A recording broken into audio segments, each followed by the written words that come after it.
Well, there's that time that you sat with the war vets, right? That was amazing, yeah, dining on your own. But it was the $24 cruise where I was by myself.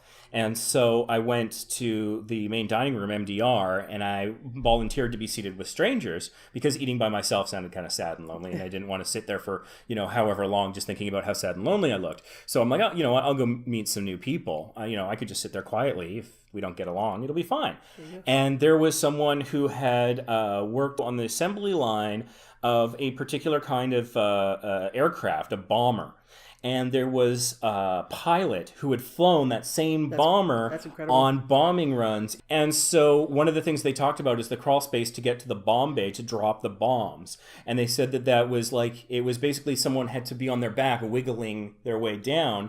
And there was no mechanism to do that. And so what the pilots had done is they basically got like a board and put casters on it. Mm-hmm. And then they attached a rope through that line so they could lie down and then just hand over hand pull themselves down to the bomb bay. And so he was telling a guy who had worked on the assembly plant, and the guy at the assembly plant says, we brought that idea forward and they didn't implement it until like another year later or something. Oh, yeah. And so they were able to commiserate because, and that's one of those things about deepening your understanding of somebody and seeing them as a three-dimensional person, is the pilot had thought that, oh, those fools in the factory don't care about us, when that wasn't the case at all. No. And so not only was this amazing coincidence and this fascinating story from, these sort of older experienced people, but the fact that in that moment, and they have so many decades of experience behind them in their lives that they were able to see each other differently through that conversation. And that sort of thing is amazing. That's really cool. Yeah, so those are just some of the many, many benefits of travel. In particular, on a Carnival cruise, for example, you get such diverse people.